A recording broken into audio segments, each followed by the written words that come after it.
Shalom semua. Shalom. Puji Tuhan. Hari Sabtu yang lalu tiba-tiba Pak Jody datang. Rani boleh sharing hari Sabtu. Saya sempat beralasan boleh nggak yang ini dulu. Tapi kemudian saya tahu bahwa ini waktunya untuk saya sharing. Sejak beberapa hari yang lalu saya cek apa yang mesti saya sampaikan pada hari ini. Dan sampai tadi pagi, sekalipun sudah saat teduh, saya sudah dapat remah waktu saat teduh, tapi bukan itu yang akan saya sampaikan, walaupun sebentar akan saya sampaikan juga di bagian akhir. Tapi sampai tadi selalu ingatkan, sampaikan apa pengalaman-pengalamanmu dengan Tuhan sejak dari awal kau melayani aku. Baik saudara, jadi saya akan cerita mengapa sampai hari ini saya masih ada melayani Tuhan. Kurang lebih 34 tahun yang lalu. Jadi itu berarti tahun 1982. Saya baru datang sesudah selesai SMA, saya ke Tomohon, ke Manado. Jadi saya SPG di Tomohon, kemudian ke Manado kuliah. Sekitar bulan Oktober 1982, jadi masih mahasiswa baru. Ada brosur yang ada di angkot-angkot waktu itu ST20.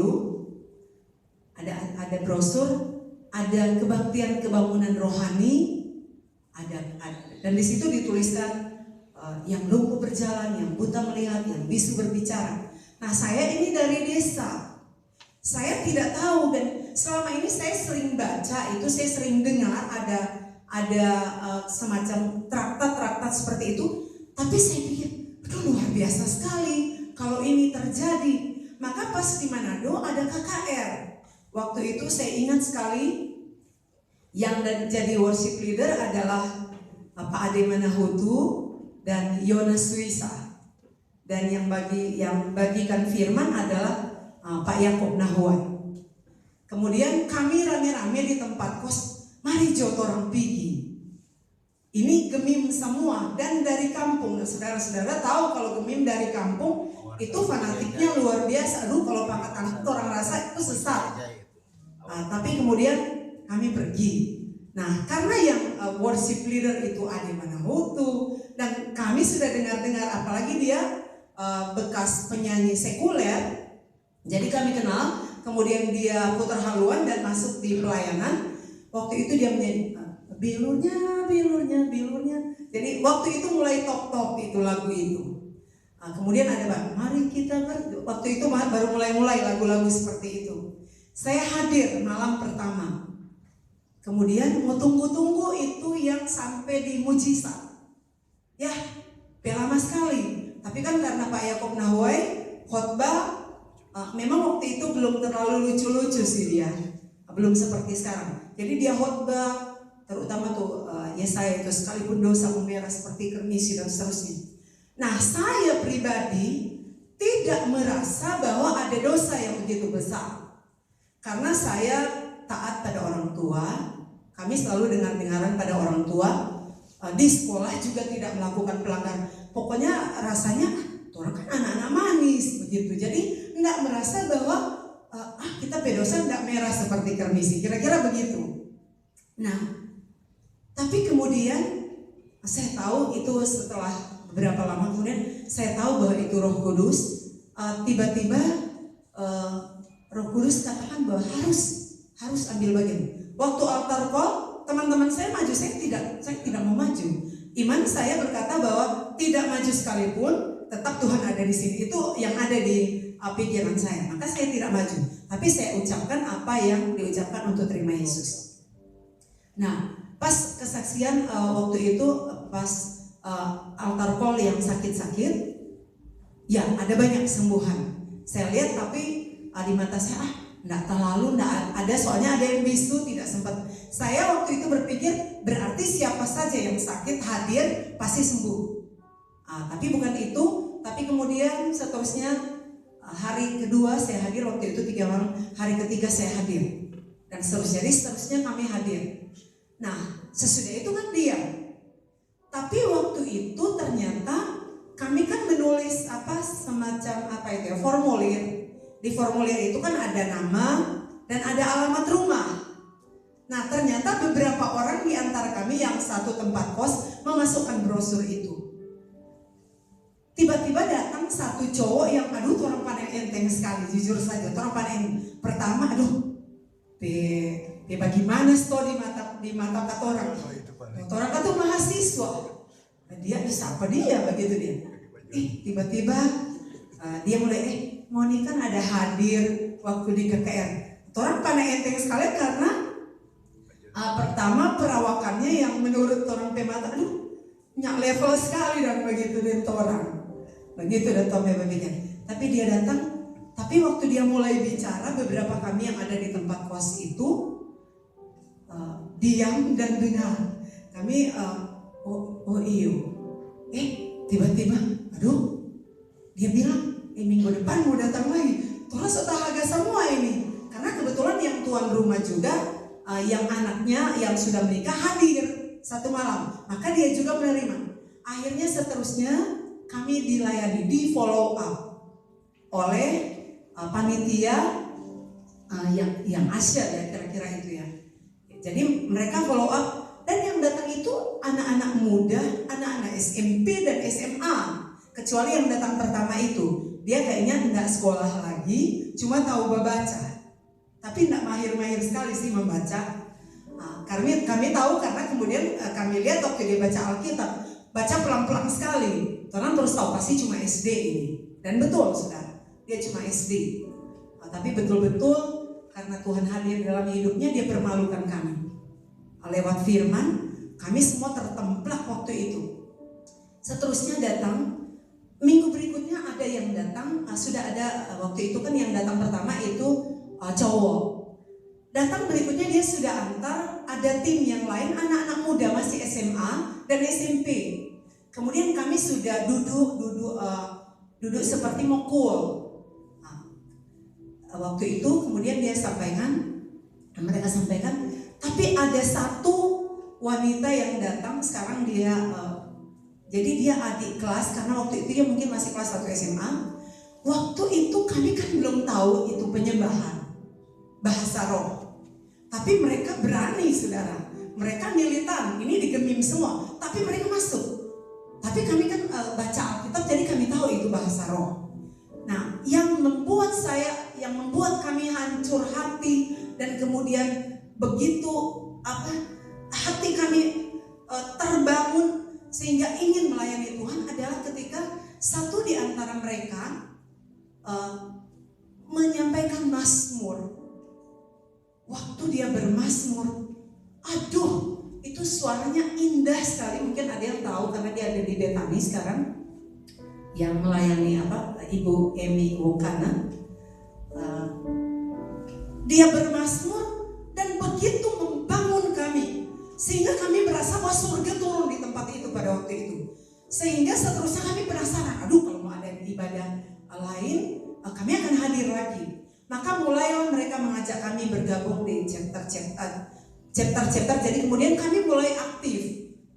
Seterusnya, walaupun pada akhirnya dari beberapa orang yang ada di antara kami, setelah saya cek sampai hari ini, saya yang dari tempat kos itu, saya yang bertahan sampai hari ini dalam pelayanan. Nah, seterusnya kami pindah tempat kos.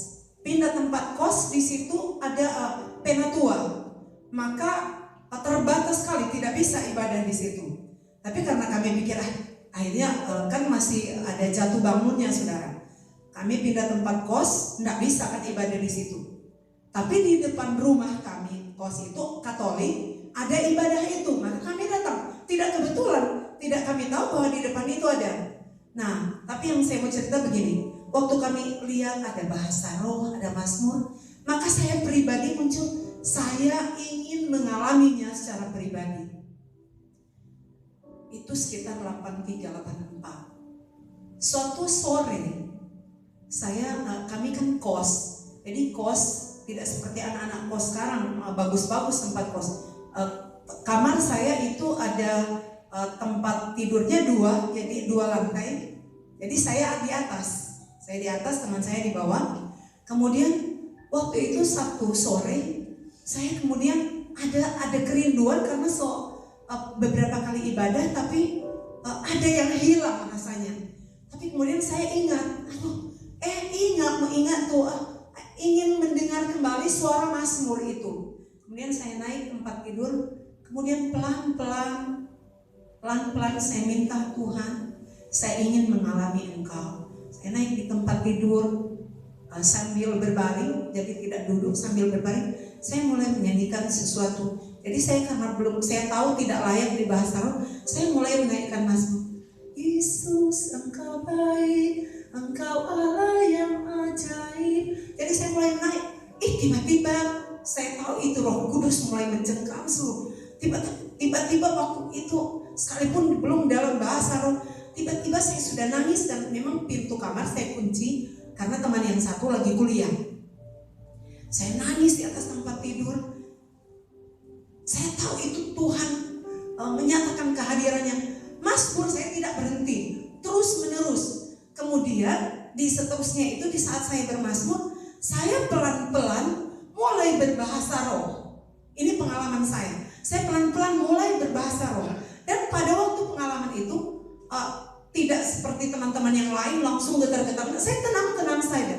Ya Rana masih. Saya ingat sekali seperti ya layamu Tuhan. Jadi campur-campur seperti itu. Kemudian seterusnya itu jadi habit saya. Jadi setiap kali saya mengalami sesuatu, saya datang, saya menyampaikan mazmur kepada Tuhan. Sehingga seterusnya kalau kami ibadah waktu itu masih di yayasan, sanggar, anak muda semua. Setiap kali ibadah, sekalipun banyak yang hadir, saya akan pasti menaikkan mazmur, saudara. Jadi ada mazmur, kemudian kadang-kadang ada teman yang berbahasa roh, ada yang bermazmur, ada yang menerjemahkan dan seterusnya. Begitu yang terjadi di pertemuan-pertemuan ibadah kami. Dan itu pengalaman yang tidak bisa saya lupa. Nah, selanjutnya itu saya yang ada di dalam pelayanan. Ada beberapa teman yang masih aktif, tapi kemudian mereka mulai pikir-pikir. Tiba-tiba pada satu kesempatan mulai disampaikan khotbah tentang baptisan. Aduh, waktu dengar khotbah tentang baptisan, dalam hati, aduh nyanda pemang ini. Saya tidak akan menerima bagian ini. Karena saya diajari baik-baik oleh papi saya tentang hal ini. Jadi kami tidak mungkin masuk di area itu. Tahun 85, tiba-tiba kakak yang membimbing saya, kakak rohani saya, mungkin ada teman-teman yang tahu, Kak Dini Manyindaan, dia bilang harus masuk di baptisan. Saya bilang oke, saya akan masuk di baptisan walaupun ada. Kemudian mereka tetapkan hari-hari Minggu ya nanti. Oh iya, saya iya saja. Pulang rumah saya doa begini, saudara. Tuhan, kalau ini bukan waktumu, saya minta hari Minggu hujan. Dan hujan turun, saudara. Jadi berarti nyanda mau baptis. Jadi kita mau pergi. Sekalipun semua suka kumpul, orang ada beberapa memang yang baptis. Saya tidak pergi, saudara. Saya ke gereja. Saya ke Gemi Musafir waktu itu di Klea. Dan seterusnya. Tapi akhirnya hilang. Mereka mulai tanya-tanya lagi, enggak. Saya pikir, Tuhan sudah jawab seperti itu. Enggak. Berarti kan masa ada ujang waktu itu. Berarti kan bukan dari Tuhan. Jadi saya enggak baptis, saudara. Tahun 85, Pak John mulai gabung di Sanggar Sangkakala. Waktu itu di Sanggar. Dia gabung. Kemudian dia suka ikut sampai di camp. Saya tidak, saudara. Saya pikir kalau di camp biasa paling ada khotbah begitu yang baptisan. Jadi saya tidak mau hadir. Satu kali waktu itu kami sudah aktif di pelayanan di Sanggar itu, tapi yang memang kemudian lebih aktif adalah Pak John. Kami sama-sama pemimpin di pemuda Gemim di kolom. Saya wakil sekretaris, kalau nggak salah dia wakil ketua pemuda. Saya wakil sekretaris pemuda. Tapi dia aktif, tapi saya tidak ini. Mar belum pacaran ya, saudara, belum masih lama belum pacaran. Jadi cuma baku kenal karena orang mahasiswa pertanian, orang udah menjadi orang baku lewat-lewat saja. Cuma baku kenal, cuma sampai baku kenal. Seterusnya saudara, kemudian tahun 85 itu dalam satu kesempatan tiba-tiba saya oke, di tanggal merah itu 85 itu Ibu Fana sok kuliah. Nah waktu itu kan masih rahasia. Waktu itu Ibu Ana masuk kuliah 85 waktu itu masuk kuliah. Ya, dia masuk kuliah, maka kan dia kan sedang menerima waktu lihat orang ibadah pakai tangan, dia hadir, dia rasa aneh itu. Nah, tapi seterusnya satu kali akhirnya saya oke Tuhan, tapi beri saya firman yang akan mencelikkan mata saya bahwa saya mesti lakukan. Tapi Tuhan, ini doa saya. Tapi Tuhan, saya tidak mau firman tentang baptisan. Tapi paling tidak ada tanda apa yang Kau beri bagi saya supaya saya akan melakukan panggilan ini. Dan ini yang saya dapat. Sempat saya share di grup SOS di saat teduh. Tiba-tiba waktu itu kan masih buka, kita mau buka ini, waktu itu enggak ada yang apa kan, enggak ada mentor, tidak ada yang mentor kami. Jadi kami berjalan sesuai pikiran dan tuntunan Roh Kudus dan perasaan kami. Maka tiba-tiba Tuhan ingatkan saya untuk masuk di area baptisan. Jadi tadi saya sudah sampaikan, saya merasa hidup benar. Tapi kemudian tiba-tiba ayat ini Tuhan kasih, Markus 8, saya baca keseluruhan. Kemudian di sini Yesus menyembuhkan seorang buta di Betsaida. Kemudian tibalah Yesus dan murid-muridnya di Betsaida. Di situ orang membawa kepada Yesus seorang buta dan mereka memohon kepadanya supaya ia menjamah dia. Yesus memegang tangan orang buta itu dan membawa dia keluar kampung. Lalu ia meludahi mata orang itu dan meletakkan tangannya atasnya dan bertanya, "Sudahkah kau lihat sesuatu?" Ayat 24, orang itu memandang ke depan lalu berkata, "Aku melihat orang, sebab melihat mereka berjalan-jalan, tetapi tampaknya seperti pohon-pohon." Saya berhenti dulu sampai di sini, saudara. Waktu saya baca ini, begitu jelas Roh Kudus menjelaskan kepada saya bahwa saya baru sampai di tahap ayat 24, yaitu aku melihat orang. Nah, jadi aku melihat visi yang dari Tuhan, tapi masih seperti pohon-pohon, masih samar-samar, belum jelas apa yang saya sedang melihat. Itu yang Roh Kudus ingatkan pada saya. Kemudian masuk ayat 25. Yesus meletakkan lagi tangannya pada mata orang itu, maka orang itu sungguh-sungguh melihat dan telah sembuh, sehingga ia dapat melihat segala sesuatu dengan jelas. Kemudian Tuhan ingatkan kepada saya, kalau engkau masuk pada pembaptisan, maka bagian ini engkau dapati, yaitu sehingga ia dapat melihat segala sesuatu dengan jelas. Sampai pada bagian ini saya menangis, saudara. Saya menangis, oke Tuhan, untuk bagian ini daripada saya melihat selalu visi Tuhan dengan samar-samar, saya mau melihat dengan jelas. Tiba-tiba Roh Kudus mengajar saya, kamu harus masuk di area ini. Saya taat, saudara. Waktu itu Paskah tanggal 25. Waktu itu Minggu Paskah tahun 85. Saya mesti melayani sekolah minggu. Kami dulu ada pertukaran. Jadi saya melayani sekolah minggu bukan di kolom saya, tapi di tempat yang lain, di kolom yang lain. Maka saya pergi di sekolah minggu. Habis dari sekolah minggu, sebenarnya sudah janjian habis dari sekolah minggu saya ke gereja. Sudah duduk di dalam gereja, Ibu Fana tahu persis ini karena dia sempat komplain. Sudah duduk di dalam gereja, tiba-tiba ada orang memegang saya dari belakang, bilang ada orang tunggu di luar. Saya keluar dari gereja, kemudian yang tunggu adalah Pak John, tunggu di luar. Mungkin dia senaksir waktu itu, sampai dia terbeban sekali mesti meselamatkan. Mereka kan kelompok ini anak-anak muda yang militan, saudara. Mereka tidak peduli siapa, mereka kan beritakan firman.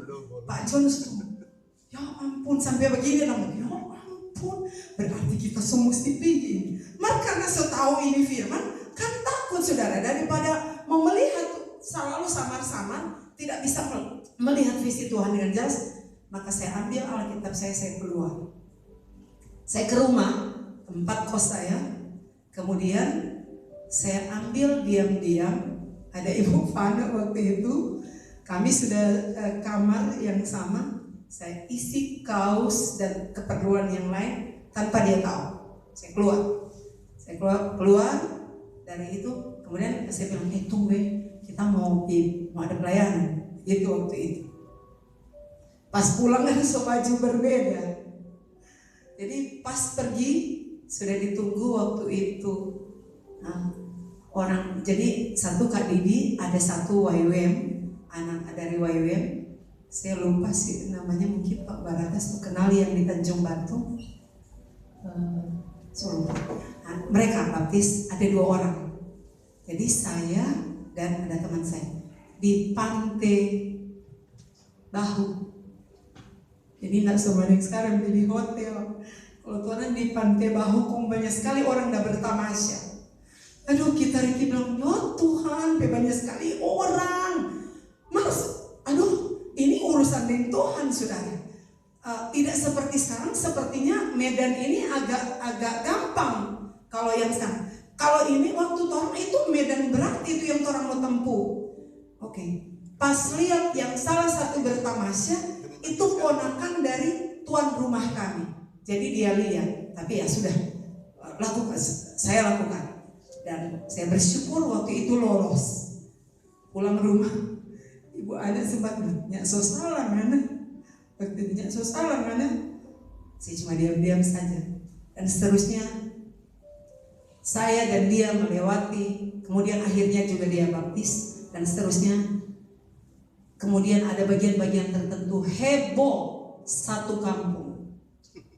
Karena orang tua kami adalah wakil ketua BPMJ. Waktu itu dalam posisi seperti itu. Jadi wakil ketua Badan Pekerja Jemaat di Gemim. Sempat, memang tidak langsung diketahui, tapi kemudian diketahui bahwa kami sudah masuk di baptis. Sampai jadi tetap orang masuk gereja kata di Gemim toh, karena orang tidak di gereja. Waktu itu wadahnya wadah bukan gereja. Maka kami tetap bergabung di Gemim, tetap pelayan. Kami kuatkan hati kami. Itu heboh setiap khotbah. Mau khotbah siapapun, itu orang mungkin lapor sampai di tingkat mana, di tingkat wilayah. Itu dikhotbahkan. Ada tunjuk panik pokoknya dan lain-lain. Pokoknya dan pada satu gereja runtuh kata orang. Karena memang dikhotbahkan, dipermalukan. Tapi karena kami sudah kuat, dasar kami waktu melakukan baptisan itu sudah kuat sekali. Medan kami sudah siap untuk antisipasi banyak hal. Sampai saudara, saya mungkin masuk di ini. Sampai kemudian kami mau dikucilkan, mereka juga tidak berani. Karena kami punya kemampuan lebih dibanding teman-teman seangkatan kami. Jadi tetap kami lakukan firman. Dan mungkin yang sempat paling orang tua kami merasa terluka ketika Majesty lahir. Ketika Majesty lahir, memang sempat takutnya terlalu panjang. Boleh kan? Boleh. Jadi memang saya tidak sempat cerita mengapa saya menikah dengan Pak John. Betul-betul Tuhan yang tuntun. Tapi ini kesaksian luar biasa bagi kami. Saya potong sebelum yang tadi. Itu waktu kan saya belum tahu kalau dia mau full timer, saudara. Waktu itu saya pikir dia mau jadi PNS, mau kerja di dinas mana. Waktu itu karena dia insinyur. Saya pikir begitu. Pas so minta ini, oke, sudah masuk minta. Saudara, ini kesaksian luar biasa, dan sampai hari ini saya pegang bahwa saya dan Pak John melihat kebaikan Tuhan yang luar biasa. Waktu itu di bawah yayasan tidak ada perpuluhan, saudara. Betul-betul saya hidup dari gaji, dia hidup dari iman. Dia sudah aktif pelayanan. Semua dekat-dekat menikah, Pak John tidak punya uang untuk beli cincin kawin. Dan dia mungkin sedang Ibu Ana ingin tahu ini. Dia tidak punya uang untuk beli cincin kawin.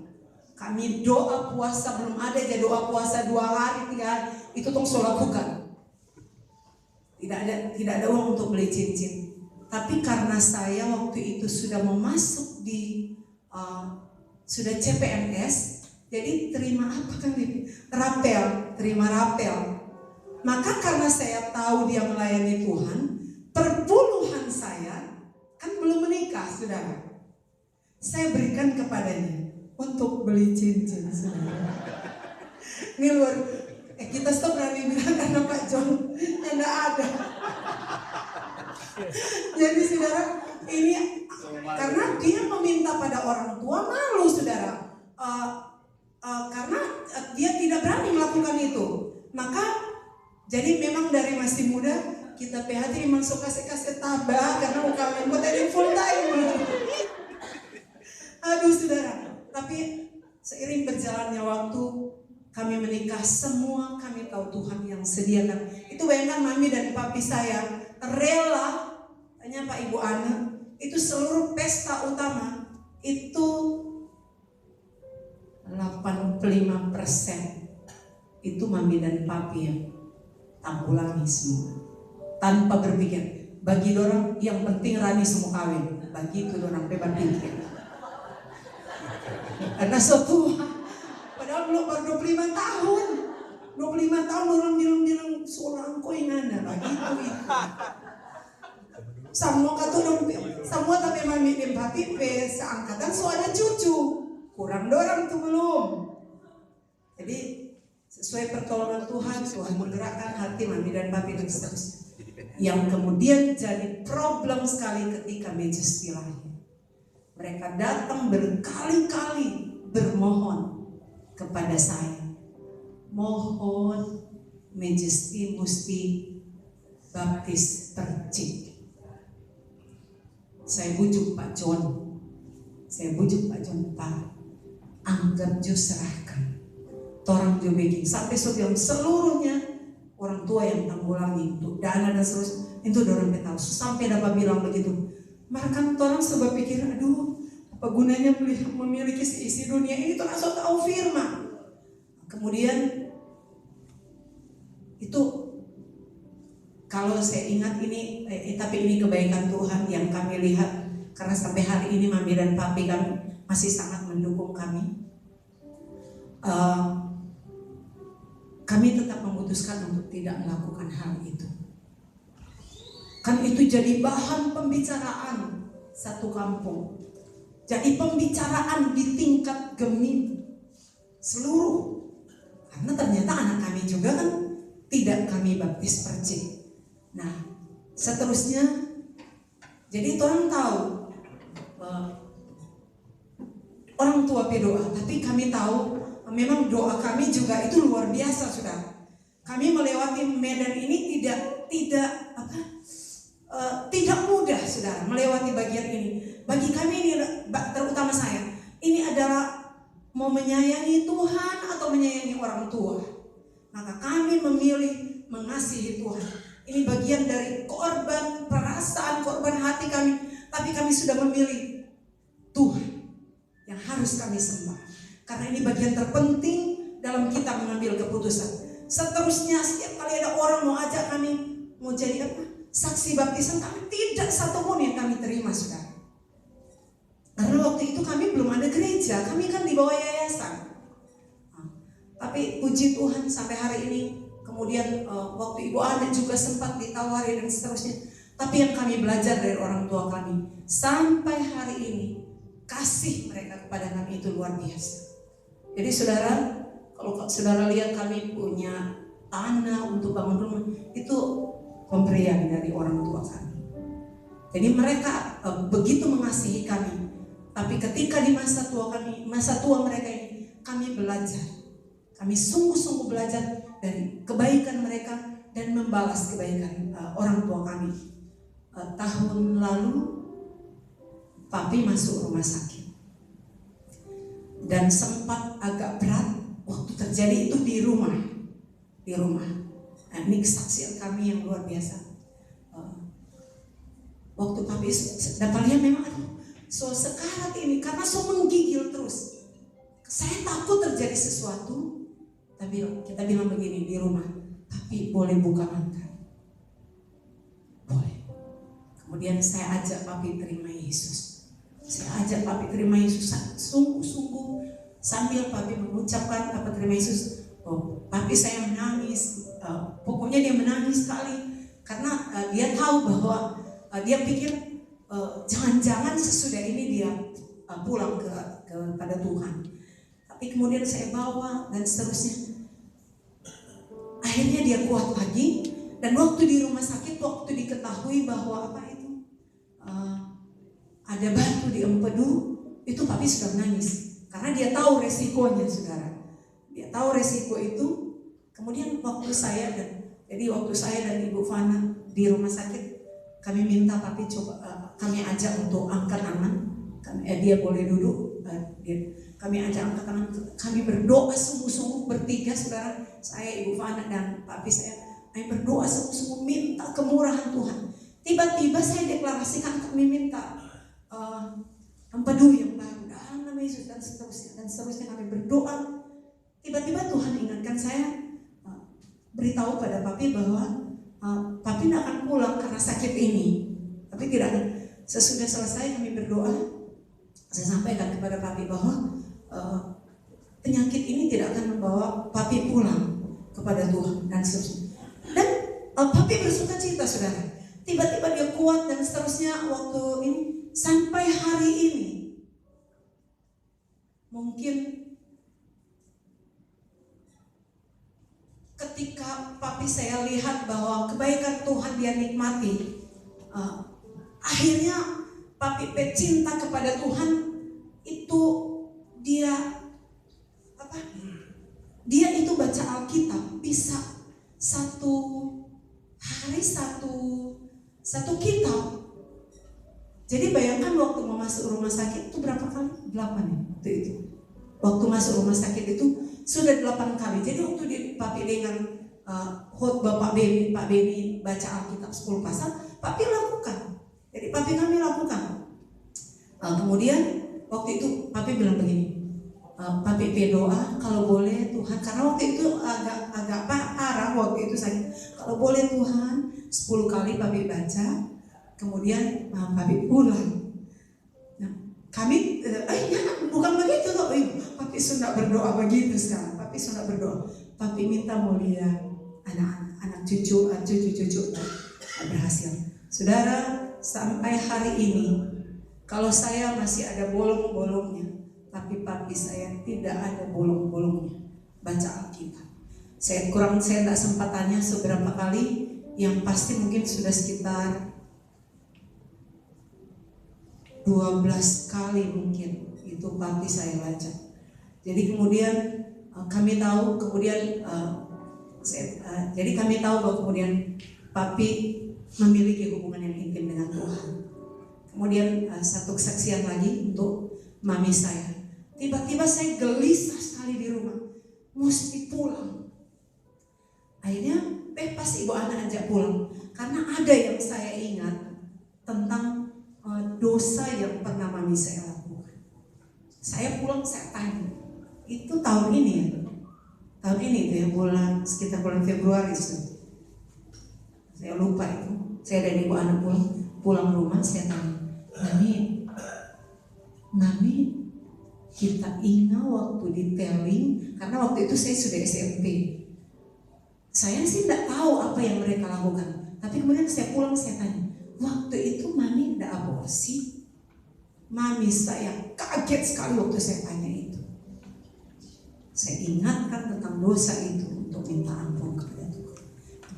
Mami sudah berkali-kali datang pada Tuhan dan minta ampun untuk dosa itu. Dan seterusnya, Mami, jadi kami terus membawa orang tua kami setiap pagi, setiap saat, dan tidak lupa saya sisihkan doa untuk Mami dan Papi, saya juga untuk Papa kami di rumah. Sudah 86, Tuhan masih tetap sehat. Dan kami percaya bahwa itu adalah kebaikan-kebaikan Tuhan yang kami nikmati sampai hari ini. Dan betapa luar biasanya Tuhan dalam hidup kami. Kalau sampai hari ini kami tetap ada di dalam pelayanan, kami tahu karena kami tetap mengingat betapa kebaikan Tuhan luar biasa atas kami. Atas saya pribadi, atas Pak John, atas anak-anak saya. Dan saya percaya apa yang saya sampaikan ini menjadi kesaksian kami yang luar biasa. Ada begitu banyak hal yang Tuhan sudah kerjakan sampai hari ini. Lagu yang ini, bila ku renungkan kasih setiamu, lagu ini selalu jadi apa dalam hidup saya. Mari kita bangkit berdiri, kita nyanyikan lagu.